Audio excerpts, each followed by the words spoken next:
Hi. ഈ ലാലേട്ടനെ കുറിച്ച് പറയുന്ന സമയത്ത് എസ്പെഷ്യലി ഇപ്പോൾ കുറച്ചായിട്ട് ഒരുപാട് സിനിമകൾ ഫ്ലോപ്പ് ആയതിനു ശേഷം നമ്മൾ ഈ ട്രോളുകളിലും അല്ലെങ്കിൽ ഓരോ ആളുകൾ സംസാരിക്കുമ്പോഴൊക്കെ പറഞ്ഞു കേൾക്കുന്ന ഒരു കാര്യമുണ്ട്. അയാൾ തിരിച്ചുവരവുകളുടെ തമ്പുരാനാണ് അല്ലെങ്കിൽ തിരിച്ചുവരവുകളുടെ രാജാവാണെന്നുള്ളത്. Now I agreed. ആ ഒരു സ്റ്റേറ്റ്മെന്റ് ഇറ്റ്സ് ട്രൂ എന്ന് ഇപ്പോൾ മനസ്സിലാക്കാൻ പറ്റുന്നുണ്ട്. കാരണം അയാൾ തിരിച്ചുവരവുകളുടെ രാജാവോ തമ്പുരാനൊക്കെ തന്നെയാണ്. മനസ്സിലായില്ലേ? പടം പൊളിയാണ്. പൊളി എന്ന് പറഞ്ഞാൽ കിടിലൻ സിനിമയാണ്. ഇവരിതിന്റെ ഇന്റർവ്യൂവിലടക്കം പറയുന്ന പോലെ പ്രത്യേകിച്ച് ലാലേട്ടനൊക്കെ വീണ്ടും വീണ്ടും വീണ്ടും എടുത്തു പറയുന്നുണ്ടായിരുന്നു, ഇതൊരു ഇമോഷണൽ ഡ്രാമയാണ്. നേരെന്ന് പറയുന്നത് ഒരു ഇമോഷണൽ, ആ ഇമോഷൻ എന്നുള്ള സംഭവം വീണ്ടും വീണ്ടും എടുത്തു പറഞ്ഞിട്ടുണ്ട്. പറയുന്ന പോലെ തന്നെ ഒരു ഇമോഷണൽ ഡ്രാമയാണ്. ഒരു 85-90% ഇത് ഫുള്ളായിട്ട് എടുത്തിരിക്കുന്നത് ഒരു കോർട്ട് റൂമിലാണ്. ആ ഒരു 4 ചുവരുകൾക്കുള്ളിൽ അതിൻ്റെ ഉള്ളിൽ കുറച്ച് ആളുകൾ വെച്ചിട്ടാണ് എടുത്തിരിക്കുന്നത്. ഒട്ടും ലാഗ് അടിപ്പിക്കാതെ വളരെ എൻഗേജിങ് ആയിട്ട് ചെയ്തു വെച്ചിട്ടുണ്ട്. അതിന് ജിത്തു ജോസഫിന് ഒരു ഹാറ്റ്സ് ഓഫ്. കാരണം ഈ ഇന്റർവ്യൂ കണ്ടിട്ടുള്ള എല്ലാവർക്കും അറിയാം, അദ്ദേഹം പ്രത്യേകം എടുത്തു പറഞ്ഞു. അതുകൊണ്ട് തന്നെയാണ് ഞാനും ശ്രദ്ധിച്ചത്. കാരണം ഒരു 4 ക്യാമറ അല്ലെങ്കിൽ 2 ക്യാമറ ഒക്കെ ഒരേ സമയം വെച്ചിട്ടൊക്കെ കുറേ ഭാഗങ്ങൾ ഷൂട്ട് ചെയ്തിട്ടുണ്ട്, കണ്ടിന്യൂറ്റി കിട്ടാൻ വേണ്ടി. ആ കണ്ടിന്യൂറ്റി കറക്റ്റായിട്ട് നമുക്ക് മനസ്സിലാവും. അതിലെ ഓരോ എക്സ്പ്രഷൻസും ഓരോ ആളുകളും, കാരണം സംസാരിച്ചുകൊണ്ടിരിക്കുന്ന സമയത്ത് തന്നെ ജഡ്ജിന്റെ എക്സ്പ്രഷൻ, അവിടെ വക്കീലിന്റെ എക്സ്പ്രഷൻ, അതേസമയം അവിടെ കേട്ടുകൊണ്ടിരിക്കുന്ന ആളുകൾ, മറ്റു വക്കീലുകൾ, ഇവരുടെയൊക്കെ എക്സ്പ്രഷൻസ് നമുക്ക് ഭയങ്കര ആ ഒരു കണ്ടിന്യൂറ്റി ഭയങ്കരമായിട്ട് ഫീൽ ചെയ്യുന്നുണ്ട്. അതായത് ആദ്യം ഒരു ആളുടെ ഷോട്ട് എടുത്തിട്ട് പിന്നെ ഒരാളുടെ ഷോട്ട് എടുത്ത് അങ്ങനെയൊന്നും അല്ല, നമുക്ക് ആ കണ്ടിന്യൂറ്റി ഭയങ്കരമായിട്ട് ഫീൽ ചെയ്യും. അത് വളരെ നന്നായിട്ട് തന്നെ വന്നിട്ടുണ്ട്. പിന്നെ സ്ക്രിപ്റ്റ്, കാരണം ഇങ്ങനൊരു സ്ക്രിപ്റ്റ്, ആ സ്ക്രിപ്റ്റ് നല്ല അടിപൊളി സ്ക്രിപ്റ്റാണ്. നമുക്ക് എനിക്കൊന്ന് ആദ്യത്തെ ഒരു 10-15 മിനിറ്റ് അങ്ങോട്ട് കഴിഞ്ഞാൽ അവിടെയൊക്കെ ചില ഒരു മിസ്മാച്ച്, അതായത് ചില ക്യാരക്ടേഴ്സ്, ഇപ്പോൾ പറയുകയാണെങ്കിൽ ജഗദീഷ് ഏട്ടൻ്റെ മക്കളായിട്ട് കാണിക്കുന്ന 2 ആൺമക്കളായിട്ട് കാണിക്കുന്ന ഒരു കഥാപാത്രമുണ്ട്. അവരുടെ അഭിനയം, അതുപോലെ തുടക്കത്തിലുള്ള കുറച്ച് ആളുകൾ, ഈ വില്ലന്റെ ഒരു അച്ഛനായിട്ട് വരുന്ന ഒരാളുടെ ചില പെർഫോമൻസുകൾ, അതൊക്കെ ഒരു എന്തോ ഒരു ഒരു മിസ്കാസ്റ്റ് ആയിട്ട് ഫീൽ ചെയ്തു, ഒരു ഒത്ത് പോവാത്ത പോലെ ഫീൽ ചെയ്തു. പക്ഷെ ഒരു 15 മിനിറ്റിന് ശേഷം പിന്നെ അങ്ങോട്ട് ലാലേട്ടനെ കാണിക്കുന്നതിന് ശേഷം പിന്നെ അങ്ങോട്ട് ഇതിന്റെ എൻഡ് വരെ ത്രൂ ഔട്ട് അത് ഭയങ്കര എൻഗേജിങ് ആയിരുന്നു, ഭയങ്കര രസമായിരുന്നു. ഇപ്പോൾ ഇമോഷൻ എന്ന് പറയുമ്പോൾ ഇപ്പൊ കണ്ണ് നിറയുക എന്ന് പറഞ്ഞു കഴിഞ്ഞാൽ അത് സങ്കടം കൊണ്ട് മാത്രമല്ലല്ലോ. നമുക്ക് സന്തോഷം കൊണ്ട് കണ്ണ് നിറയും, അല്ലെങ്കിൽ ചില സംതൃപ്തി കൊണ്ട് കണ്ണ് നിറയും.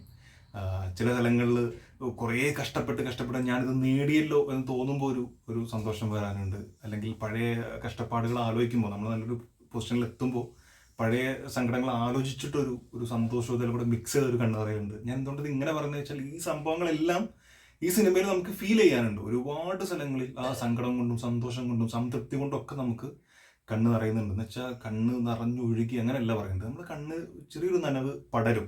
അത് ഏറ്റവും ലാസ്റ്റ് ലാലേട്ടൻ്റെ ഒരു സംഭവമുണ്ട്. അത് ലാലേട്ടൻ്റെ കണ്ണിൽ നിന്ന് ഒരു തുള്ളി കണ്ണുനീരിങ്ങനെ ഒഴുകി വരുന്ന ഒരു സംഭവമാണ്. അവിടെയൊക്കെ നമുക്ക് കറക്റ്റായിട്ട് അത് ഫീൽ ചെയ്യും.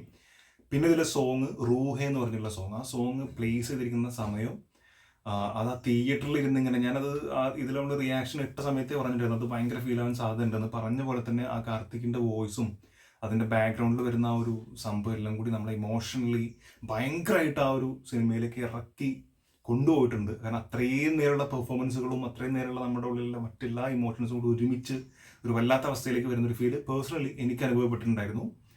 പിന്നെ പെർഫോമൻസിലേക്ക് വരുമ്പോൾ ഏറ്റവും ബെറ്റർ, ഏറ്റവും ബെസ്റ്റ് പെർഫോമൻസ് എനിക്ക് തോന്നി ലാലേട്ടനേക്കാൾ ഉപരി ഒരു പക്ഷേ അനശ്വര രാജൻ്റെ കഥാപാത്രമായിരുന്നു. സൂപ്പറായിട്ട് ചെയ്തിട്ടുണ്ട്. എനിക്ക് തോന്നുന്നു one of the best performance, അവരുടെ ഒരു one of the best performance തന്നെ നന്നായിട്ട് ചെയ്തിട്ടുണ്ട്. കുറേ സ്ഥലങ്ങളിൽ പേടിക്കുന്നതാണെങ്കിലും, ആള് കണ്ണ് കാണാത്തൊരു ബ്ലൈൻഡ് ആയിട്ടുള്ള ഒരു ക്യാരക്ടറാണ്, പല ആളുകൾക്കും ഓൾറെഡി അറിയാം, അപ്പോൾ ഒരു സ്പോയിലറൊന്നുമല്ല. സോ ആ ഒരു കണ്ണ് കാണാത്ത ആളുടെ ചില നോട്ടങ്ങൾ, അതായത് സൗണ്ട് ഒന്നും കേൾക്കാത്ത സമയത്ത് അവർ കാണിക്കുന്ന ചില എന്താ പറയുക മാനറിസം, അതൊക്കെ ഭയങ്കര രസമായിട്ട് വന്നിട്ടുണ്ട്. നടന്നു വരുമ്പോഴാണെങ്കിലും, സങ്കടം വരുന്ന സമയത്താണെങ്കിലും, ടെൻഷൻ വരുന്ന സമയത്താണെങ്കിലൊക്കെ ഓരോ സംഭവം നമുക്ക് നോട്ട് ചെയ്ത് ഇങ്ങനെ നമുക്ക് പറയാൻ പറ്റും, ആ രീതിയിൽ ചെയ്തിട്ടുണ്ട്.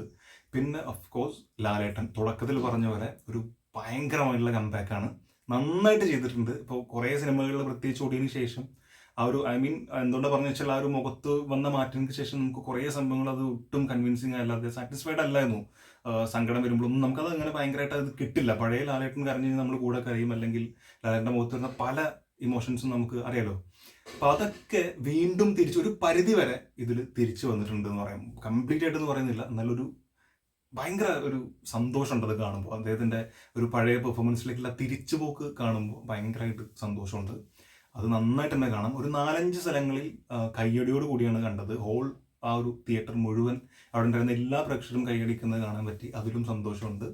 അതുപോലെ ക്ലൈമാക്സിൽ എണീറ്റ് പോകുമ്പോഴും കയ്യടിയോട് കൂടിയാണ് ഇറങ്ങി വരുന്നത്. അതൊക്കെ നല്ല സന്തോഷമുള്ള കാര്യങ്ങളാണ്. നല്ല സിനിമകൾക്ക് കിട്ടുന്നൊരു ഒരു എന്താ പറയുക, ആ ഒരു അപ്പിയറൻസ് അത് ഭയങ്കര രസമാണ്. അപ്പോൾ അത് ഭയങ്കരമായിട്ട് വന്നിട്ടുണ്ട്. പിന്നെ എടുത്ത് പറയുന്നത് സിദ്ദീഖിയുടെ കഥാപാത്രത്തിൻ്റെ കുറിച്ചാണ്. ഒരു വില്ലൻ ഷെയ്ഡ് കൊടുത്തിട്ടുണ്ടെങ്കിലും വില്ലൻ എന്ന് പറയാൻ പറ്റില്ല. കാരണം മൂപ്പരുടെ പ്രൊഫഷനലിന് വേണ്ടി ചെയ്യുന്ന കാര്യങ്ങളാണ്.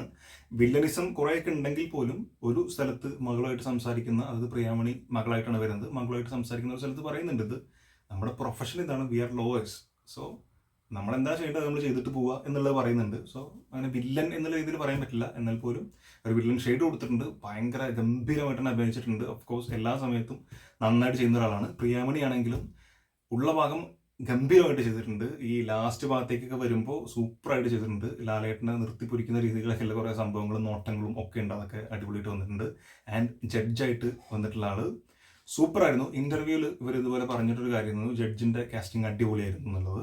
സോ അത് സൂപ്പറാണ്. കാരണം ഒരു എന്താ പറയുക, അങ്ങോട്ടും ഇങ്ങോട്ടുള്ള ഒരാളെയും സപ്പോർട്ട് ചെയ്യാതെ ആൾക്ക് എവിഡൻസ് ആണ് വേണ്ടത്. ആ എവിഡൻസ് എന്താണോ അതിനനുസരിച്ച് ന്യായമായിട്ടുള്ള തീരുമാനങ്ങൾ എടുത്തു പോകുക എന്നുള്ളത് പ്രേക്ഷകന് മനസ്സിലാവുന്നുണ്ട്.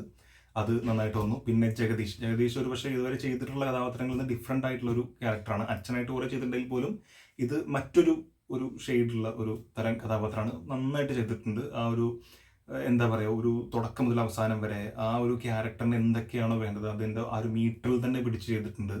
അത് നന്നായിട്ട് ചെയ്തു. അമ്മയായിട്ട് ചെയ്തിട്ടുള്ള ആ കഥാപാത്രം നന്നായിട്ടുണ്ട്. അങ്ങനെ എല്ലാം ഒട്ടുമിക്ക ആളുകളും വളരെ നന്നായിട്ട് ചെയ്തിട്ടുണ്ട്. ഈ തുടക്കത്തിലുള്ള 2-3 ആളുകളുടെ ഒരു കാസ്റ്റിംഗ് മാത്രം അത് വേറെ ആരെങ്കിലും ചെയ്യാമായിരുന്നു തോന്നി എന്നല്ലാതെ ബാക്കിയൊക്കെ അടിപൊളിയായിട്ട് തന്നെ വന്നിട്ടുണ്ട്.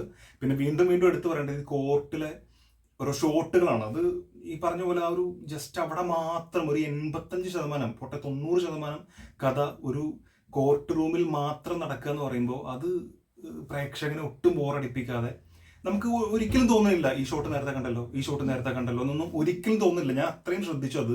കാരണം ഇന്റർവ്യൂവിൽ അവർ പ്രത്യേകം പറഞ്ഞിരുന്നു. സോ ഞാൻ വീണ്ടും ശ്രദ്ധിച്ചിരുന്നു. അതുകൊണ്ട് തന്നെ സോ ഒട്ടും നമുക്ക് തോന്നില്ല. കാരണം കഥ അത്രയും എൻഗേജിങ് ആണ് ഒന്നാമത്. പിന്നെ ഓരോ ഷോട്ടും ഡിഫറെൻ്റ് ആയി ഈ കണക്ട് ചെയ്ത് പോകുന്നുണ്ട്.